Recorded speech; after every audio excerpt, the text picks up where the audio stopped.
Muito bem-vindo a mais um vídeo no canal. Temos dois nomes de pontas de lança muito fortes que o Porto pode contratar a qualquer momento. É o Marcos Leonardo do Al Hilal e é o Pomonarenko do Dinamo de Kiev. O que é interessante aqui é que o Marcos Leonardo andará ali à volta dos 20 milhões o seu valor. Já o Pomonarenko, algo que parece, pelo menos olhando para o Transfer Market, vale 12 milhões, mas parece que o Dinamo de Kiev já rejeitou várias propostas e pede ali à volta de 30 milhões, fazendo lembrar um pouco a situação em que se encontrou o Irenki, que é o alvo do Porto prioritário para número 8. Sabemos que o Puerta e o Irenki são os dois principais alvos do Porto. Ontem demos conta do interesse do Porto no Nuno Tavares e a conclusão que se tira aqui é que o Porto está mesmo decidido a fazer um mercado cirúrgico com 3 grandes contratações para as 3 posições onde mais precisa de reforços. Para isto o Porto vai ter que vender, é essa talvez a explicação para ainda não ter contratado os jogadores que precisa. Vamos analisar aqui quem é que o Porto pode vender, quem é que está próximo de ser vendido, o que é que isto significa no dia em que o Porto começou os treinos para a nova época. Ambição renovada. Eu vi as imagens dos treinos e já temos outra vez imagens iguais às da época passada. Acho que é um bom sinal.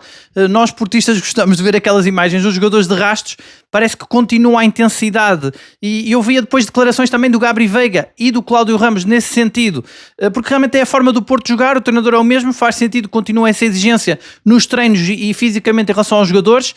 Vamos já analisar então essas palavras e também o primeiro dia do Porto.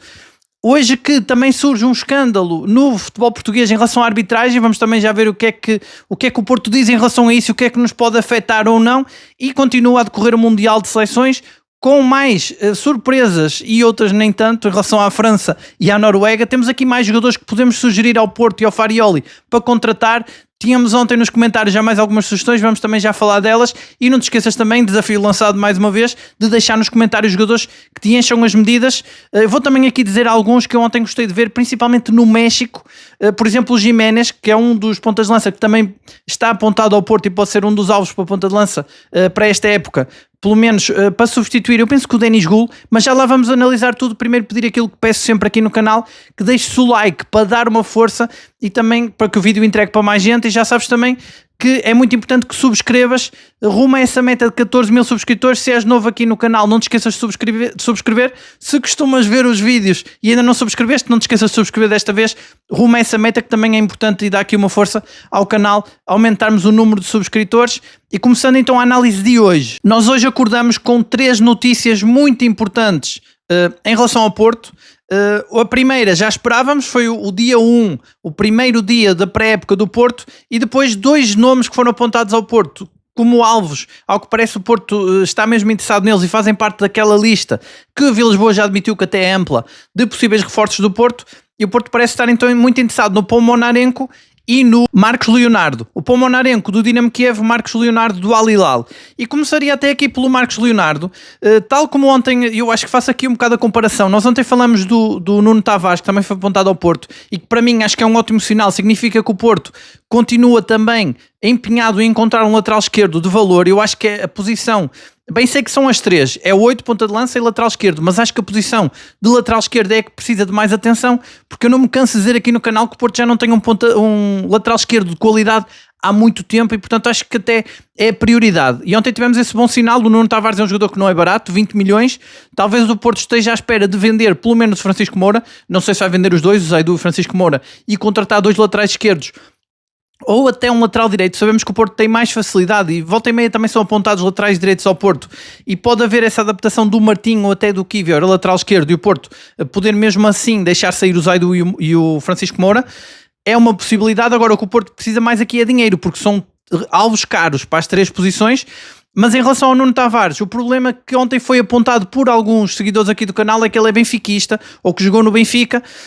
Eu acho que eu não ia por aí, porque nós podemos aqui elencar uma lista de inúmeros jogadores do Sporting e do Benfica que brilharam no Porto, e muitos deles hoje até se dizem portistas. Portanto, acho que não é por aí. Acho que o Porto tem que olhar a talento e tem que olhar a qualidade e ver o que é que consegue, e também o que é que consegue de jogador com melhores características para se adaptar àquilo que Farioli quer. Também não é fácil, porque já comentamos aqui várias vezes que ele é bastante exigente nos reforços que quer.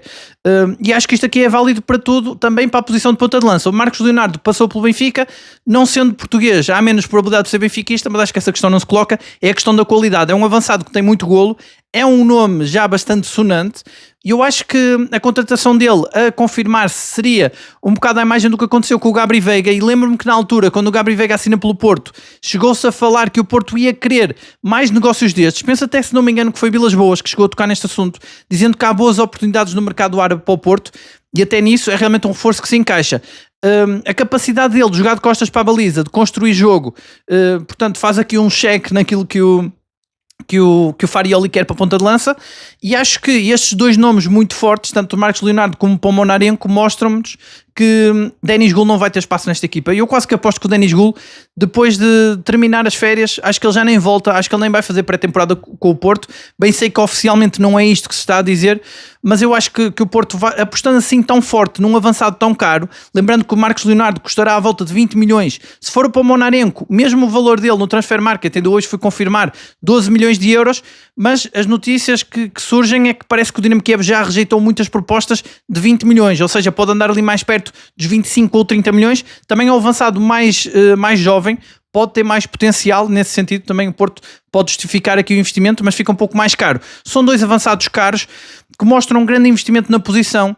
Andarem ali perto do valor de 20 milhões mostra-nos que o Porto estava à espera de vender o Denis Gul por esse valor para investir num outro ponta de lança, e acho que faz todo sentido, porque se olharmos para aquilo que aconteceu na época passada, o Porto acaba por se desfazer do De Jong, que esteve a época toda lesionado, desfaz-se do Mofi, que foi uma desilusão verdadeiramente, e o Denis Gul, não tendo sido desilusão total, também foi desilusão porque não marcou os golos que esperávamos. Portanto, acho que o Porto, se isto se confirmar, vai ficar, acho que o André Silva é quase uma evolução, digamos assim, do Denis Gul, portanto acho que vai para o lugar do Denis Gul. Acho que o Marcos Leonardo, o Pomonarenko ou até o Giménez, que ainda ontem viu o jogo do México esta madrugada, e o Giménez entra para segurar, o México já estava a ganhar 2-0, entra para segurar a bola, e ele tem muita capacidade. Não sei se viste o jogo, também podes deixar nos comentários o que é que achaste. Acho que ele tem muita capacidade de segurar a bola e distribuir jogo. No fundo era aquela função que ele tinha porque estavam a ganhar, mas muita capacidade física, e pareceu-me realmente é esse jogador que Farioli gosta. Depois, em relação ao golo, não estamos a ver no Mundial, também porque ele joga pouco tempo, normalmente é o suplente do outro Giménez, mas parece-me que se ele conseguir acertar com os golos, como já muita gente disse aqui, e ele na Holanda era goleador, se ele conseguir marcar golos, tem também essa capacidade física toda que Farioli valoriza. Mas até olhando para estes dois nomes, talvez o Porto vá virar-se para eles pela questão de que eles têm golos atualmente, ao contrário do Giménez, que passou aqui por uma época um bocado seca, também depois de vir uma lesão. Mas parece-me ser também um jogador com essas características. Já agora, falando do jogo do México, gostei muito também do Mora, que tem sido muito falado aqui, muito sugerido como possível reforço. Realmente é um grande jogo que ele faz e é mais um jogador que se está a valorizar. A questão é que o México chega aos oitavos, vamos ver se ele não se valorizar muito. Podíamos ter aqui dois Moras no Porto, acho que os dois de qualidade. Pareceu-me realmente que ele faz também um grande jogo, um dos melhores jogadores do México em campo. E já agora, falando dos jogadores do Mundial, fazendo aqui esse tal parênteses, ontem gostei muito de ver o Nusa do lado da Noruega. Também perguntar-te, já sabes, o que é que achaste dos jogos e quem é que achas que pode ser reforço do Porto. Achei que a Costa do Marfim jogou melhor do que a Noruega, mas a Noruega acaba por ganhar porque tem um grande ponta de lança. Olha, então esse sim é que fazia falta ao Porto. O Haaland era o ponta de lança perfeito. Claro que é impossível vir para o Porto, mas o Porto achei interessante. Há ali um jogador que é o Pepe, que já falamos aqui várias vezes, que também me parece muito bom jogador, seria um bom extremo para o Porto. Depois falamos também do Diomandé, mas seria demasiado caro.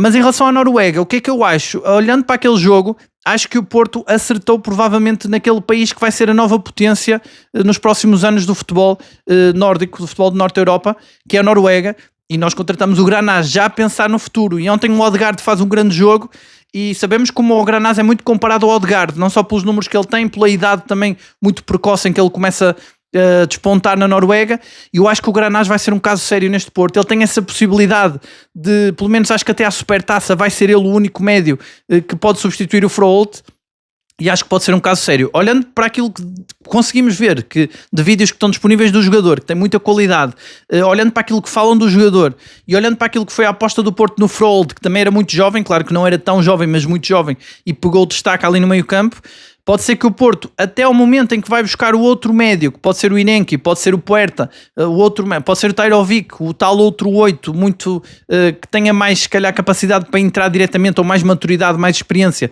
para entrar diretamente na equipa, o Granás pode ter uma palavra a dizer, e eu quase que aposto que ele vai ficar na equipa principal.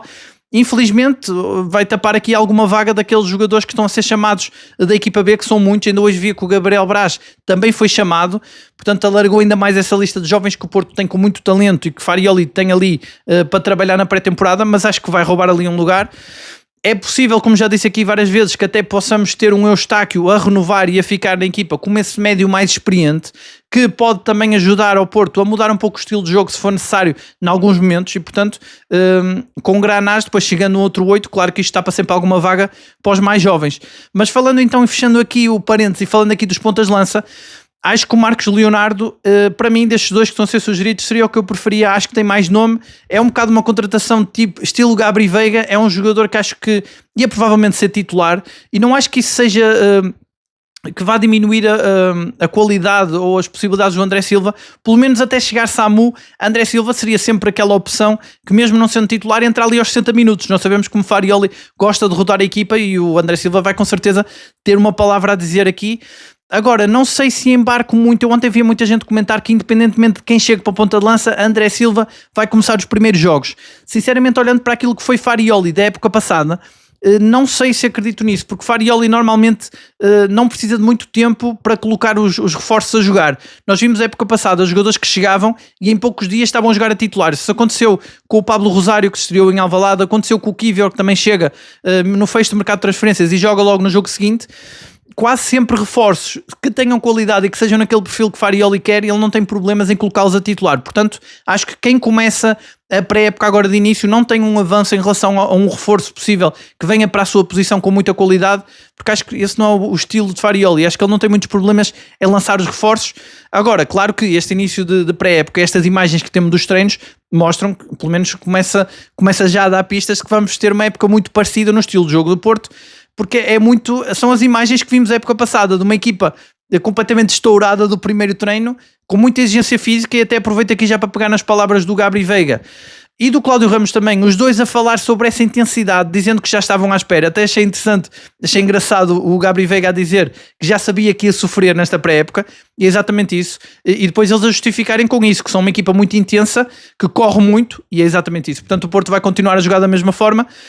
O tal passar para outro nível que Farioli fala é continuar com a mesma fome de vencer, como ele dizia no fim do campeonato, quando foi campeão, e ao que nos dizem, ao que nos foi revelado, voltou a dizer hoje na palestra de início de temporada. Portanto, manter a fome de vencer e conseguir estes reforços estratégicos que vão aumentar o nível. O lateral esquerdo, o 8, o ponta de lança, e claro, o Porto não está imune às vendas, e eu acho, até olhando para os valores destes jogadores, acho que o Porto vai acabar por vender aqui alguém, e acho que até precisa, pelo que dizem nas notícias, o Porto precisa de vender, e acho que não vai chegar, olhando aos nomes que o Porto aceita vender e que não nos fazia a nós grande diferença.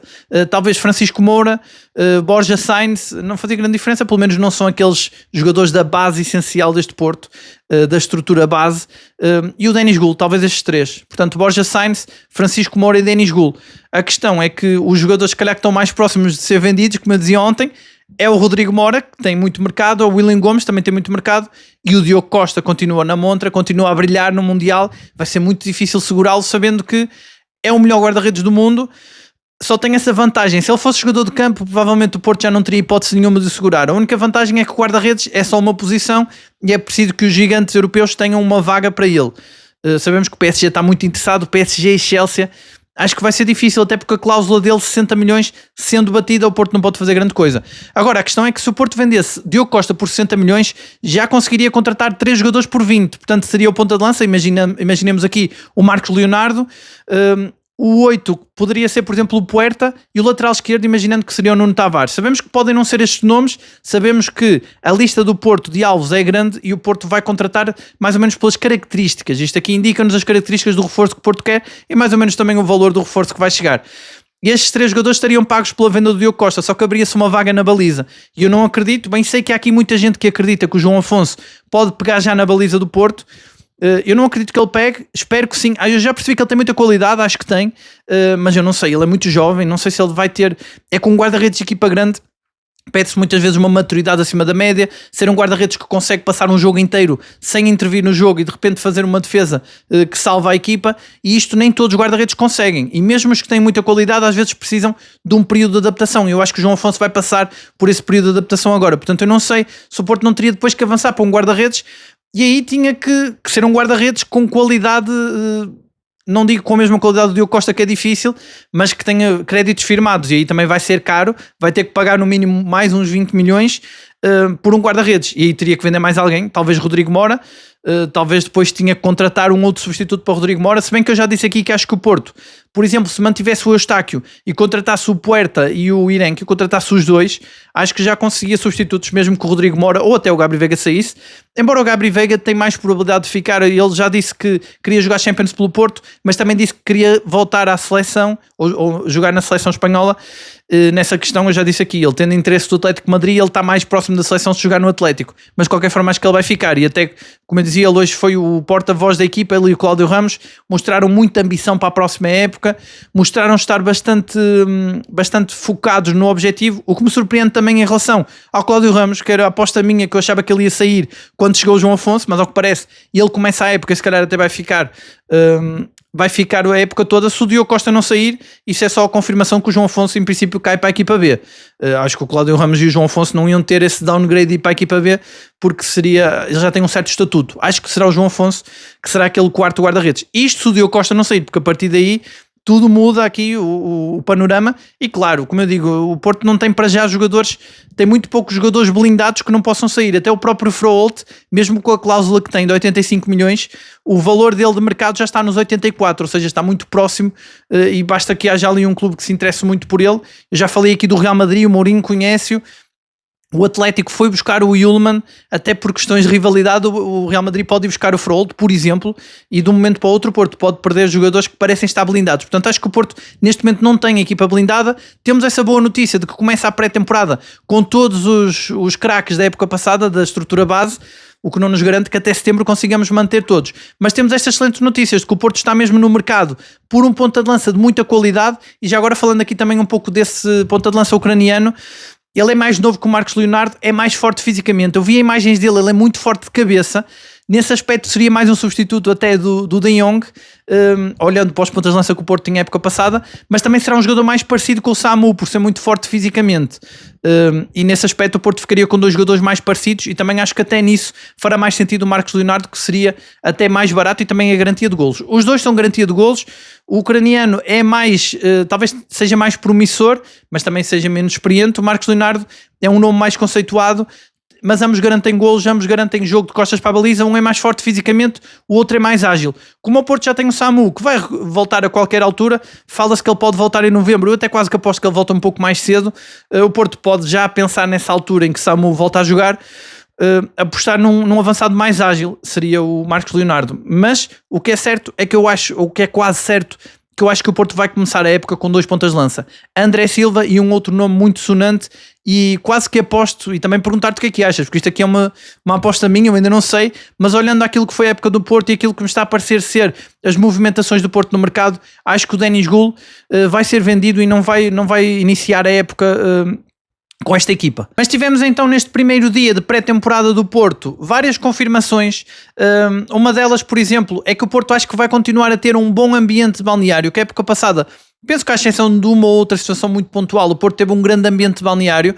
Dá para ver nas declarações, por exemplo, o Gabri Veiga a voltar a dizer que o Porto vai ser um alvo a bater, e que vão ter que trabalhar muito mais e tentar não ser tão previsíveis. Até nesse sentido, acho que o Porto, pegando até nessas palavras, aproveitando de não ser previsíveis, o Porto tem que ver novas formas também de jogar, e é por isso também que eu acho que o Porto, tendo um ou dois médios de características diferentes, não será uma situação de deitar fora, porque Farioli pode, por exemplo, inverter ali o triângulo de meio campo, tentar fazer algumas soluções diferentes, porque sabemos que se o Porto, a época passada, teve momentos em que parecia previsível para os adversários, esta época vai ser ainda mais, mas dá para ver nas palavras do Gabri Veiga que isso está mais do que sinalizado, e o Porto está ciente disso, e pelo menos parece que o Porto tem vai continuar a ter um grande ambiente de equipa. Também ainda falta chegar a alguns internacionais.